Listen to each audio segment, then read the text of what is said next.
Hello, my name is William McNewell, and today I am presenting my final on the topic of cyberbullying and online harassment, and what that means for the future of education.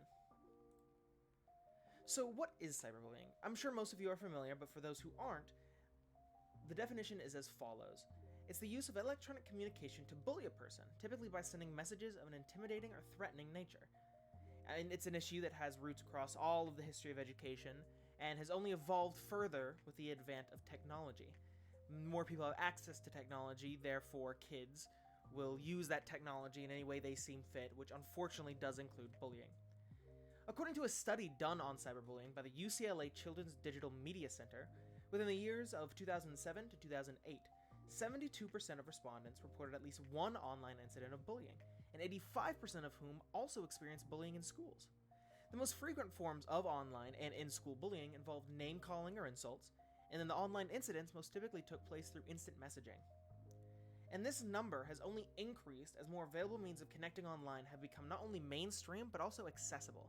So you can imagine in the modern digital world that more people are going to take advantage of the online spectrum to get at other people they might not like, especially in a school setting of middle school or higher. And this again has only further than normal been pushed due to online education and COVID. So why does this matter? Why should you care about cyberbullying? Most of us have already left that sphere of influence of we don't have to worry about it again. So going forward in our adult lives, why should it matter? So cyberbullying affects everyone that has kids, will have kids, has family that is in a school setting, or will be future educators, of course. So as you can imagine, you will come face to face with the ugliest side of this issue at least once in your adult life. So even if you think, I'll never have to deal with that again, let's raise a situation of you have a kid and now your kid is getting bullied. Or your nephew, or your niece, or a friend's kid. And you're going to be faced with this issue of this kid now has to deal with this. How can you help them? What is your knowledge on this issue to help that kid out? This also doesn't include those that have already experienced cyberbullying in the school setting. So many people can testify that they have been bullied online or otherwise. And cyberbullying can lead to issues like anxiety, depression, and lifelong injuries that lead from self-inflicted injuries. And these are issues that will follow a person long after they left the prosecutor's sphere of influence. And what I mean by that is even after you leave the school setting, and even after you're in a perceived safe place in your job, say due to an issue that you had, like anxiety or depression, it affects you, it follows you. It's something that you have to worry about always creeping up again on you, and it's something that if it's not taken care of, it will down you, it will drown you in itself. And so this is not just a issue for those who are the victims of cyberbullying, but also for the prosecutors. Because due to the nature of cyberbullying and the legality of it all, many people who have been a bully will find themselves on the infamous school-to-prison pipeline. And for those of you who are not familiar with what the school-to-prison pipeline is, it's an idea that states that due to the nature of school and the way it punishes students with a zero-tolerance policy, anyone who is a bully, has been deemed a bully, or may be deemed a bully in the future, has already been set on a pipeline that, if nothing is done, will send them to prison. Now, I want to talk about David's Law. David's Law is a law that was created in Texas, and it was put into place after the tragedy of David Bartlett Malak. And at the age of 16, David unfortunately took his own life due to the immense cyberbullying that was following him. And it was known who the prosecutors were, and yet, due to the law and the district's policies, there was nothing that anyone could do to stop the bullying from the source at that time. And according to davidslegacy.org, which is a website you can go to learn more about David's Law, the law is as follows.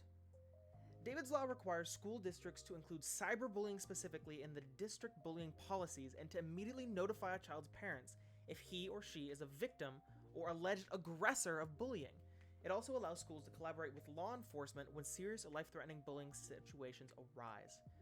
So what this means, in practical terms, is that a school now has the ability to reach into a student's online life to understand if they're okay, if they're causing issues, and that if needed, they can go to the law enforcement agency themselves to put an end to it.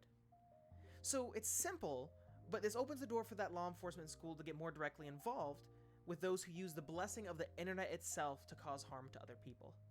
And David's Law is just the tip of the iceberg for how schools are trying to adapt modernly to cyberbullying and online harassment. I chose David's Law specifically because it has implications for myself since I come from Texas, and this is something we had to talk about a lot of.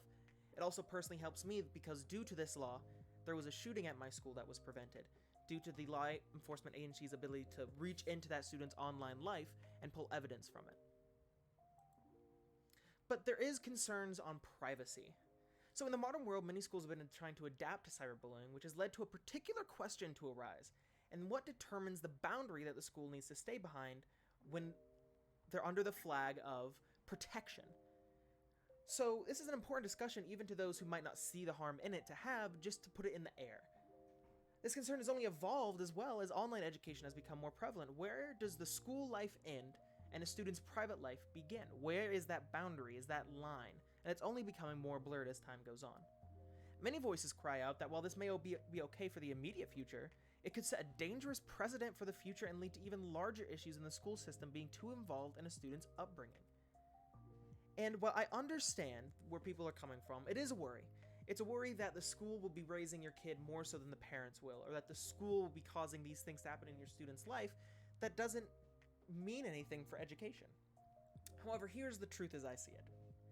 And the truth of the matter is that although these dangers are relevant, they do not constitute enough of a danger to take away from the fact that lives of students are being put directly in the line of fire due to cyberbullying.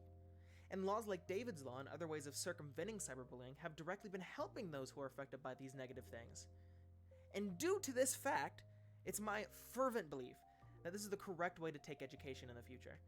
Although some might say that schools will have too much power, I believe that that power is justified for protecting the next generation of a youth.